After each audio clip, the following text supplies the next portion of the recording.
Hey guys, tonight I'm going to talk to you about something very sensitive.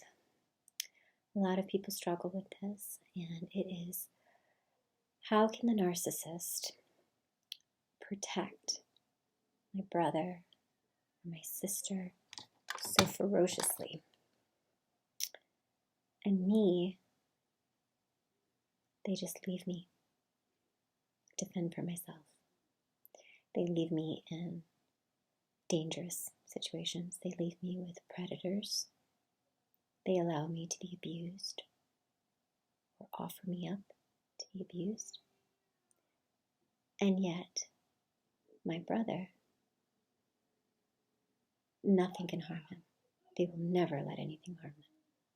My sister. So, this is really hard for people.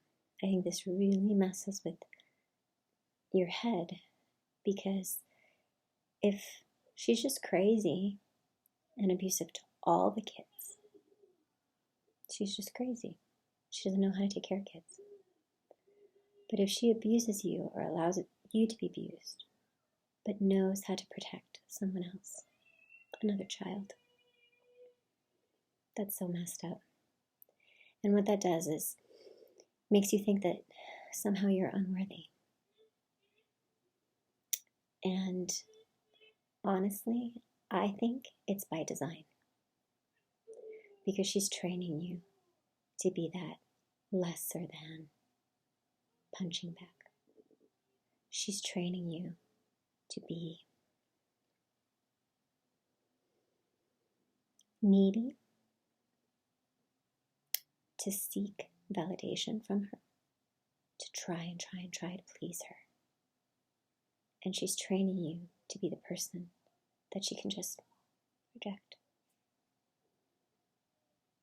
So it is calculated. It is very sad. As a child, you don't understand it.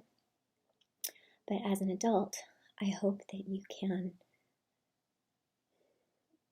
learn to see that sickness and that ugliness as something that exists without you. It was there before you were born. It'll be there after you die.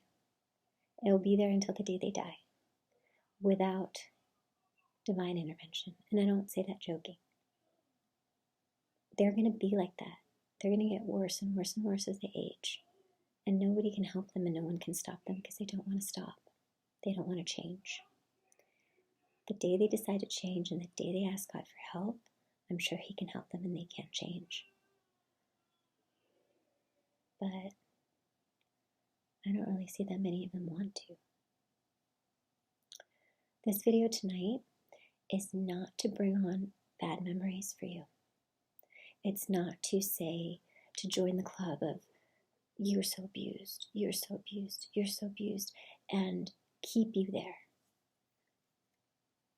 And this video tonight is hopefully to help push you out of this sad place where you're just reliving these wrongs that your parents did to you,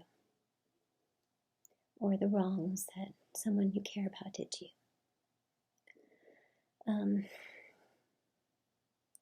I would just say don't take it personal. It's in the past. Let it be an experience that you had and not let it define your whole life. So break the cycle. Be a protector for a child. Be a protector. And don't let anybody tell you that you were always a difficult child. You were always the mouthy one. Don't let them label you as deserving of that awful treatment, because you weren't. But now is time to move forward.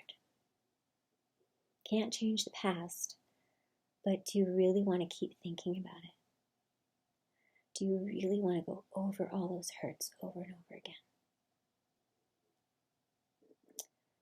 I would say, if you have a hard time processing what happened, if you have a hard time forgiving what happened, if you get all raged up and think like, what kind of woman does that to her child?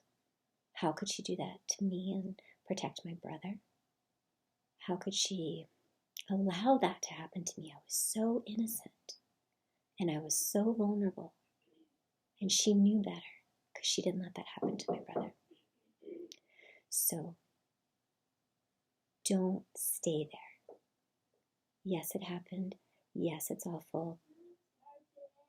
Break contact if you're still in contact with them, or let their spirit, let that memory go. Let your past go and start something new. I hope you have a good night. I got snoring on the other side of the door. I hope you have a good night. They're awful. You don't have to be awful. You don't have to be married to somebody awful. You don't have to have an awful, sad life. They took so much away from you already. Don't let them take another day. Okay? Hope you can find something that will spark joy. And if you have a hard time forgiving, try praying and asking God to help you forgive. Hope you have a good night, and I'll talk to you guys again soon.